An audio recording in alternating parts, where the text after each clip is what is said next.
Viewers, এখন দেখতে পাচ্ছেন আমরা শীতের সকালে আসলাম আমাদের সবজি বাগানে। সবজিতে অনেক কিছু আছে, আপনাদের দেখাবো, আমাদের সাথে থাকবেন এবং দেখবেন আমাদের মানে সবজি গাছ সবজি অনেকটা আমাদের রোপণ করেছি এবং সার ব্যবহার না করে আমরা সবজি বাগানে এসেছি।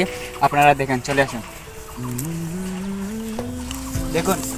আপনাদের দেখাইতেছি আমাদের মরিচ গাছে অনেক রকমের মরিচ, দেখুন অনেক বড় বড় মরিচ। ওতে মানে এখানে কোনো সার ব্যবহার করিনি, কিছু কিছু সার ব্যবহার করছে, যেমন জৈব সার, যেমন আমাদের গোবর, গরুর গোবর এবং একটু সাদা মানে সাদা সার, একটু লাল সার ব্যবহার করে আমাদের মরিচ গাছে অনেক মরিচ গাছেন। আপনারা সাথে দেখুন এবং দেখান আমাদের মরিচ গাছ।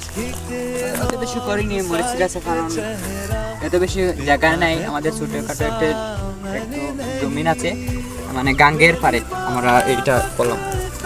এবং দেখতেছেন আমাদের টমেটো গাছ, আপনাদের দেখাচ্ছি, অনেক অনেক সুন্দর সুন্দর ছোটো ছোটো আমাদের ফসলটা হচ্ছে ছোটো ছোটো। দেখেন টমেটো, মানে টমেটো ধরেছে আমাদের, কিন্তু আমরা কোনো সার ব্যবহার করিনি।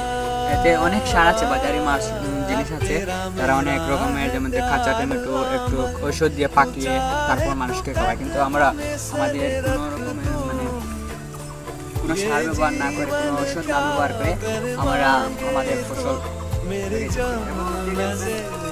দেখেন আমাদের এটা বাঁধাকপি, এটাকে বলে আমাদের কানাইঘাটের ভাষা বাঁধাকপি, এটা বাঁধাকপি আমরা অনেকগুলো রয়েছে মানে রোপণ করছি, তাতে অনেকটা ভালো হয়নি, তবে সময় যেতে পারে, আস্তে আস্তে ধীরে ধীরে বড় হবে। এবং অনেকটা আমাদের শালগম আছে, এদিকে অনেকটা মানে শালগম, এই শালগমটা অনেক বড় হবে, কিন্তু আমরা ছোটো থাকতে খাই যাতে একটু মানে জাল না ধরে, এটাকে বলে জাল ধরিলে বড় হলে এটা না ধরার জন্য। এটা হচ্ছে দেখেন আমাদের লাউ গাছ, দেখেন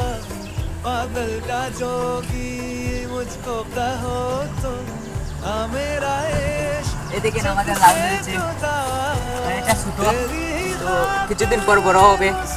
এতে আমরা মানে লাউটা অনেক কম, জিনিস কম, কাউকে দিতে পারবো না, এইটা আশা করবেন না, যাতে আপনাদের দেখাইতে উৎসাহ বাড়ানো, যাতে ভবিষ্যতে আরেকটু বাড়ে। মূলা গাছ আছে, এ দেখেন মূলা আপনাদের তুলে দেখাইতেছি, কিন্তু আবার রোপণ করতে হবে, এটা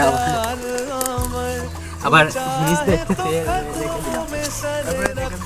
নালি গাছ, লাইট গাছ, লাইট গাছগুলা দেখেন। আসুন আসুন,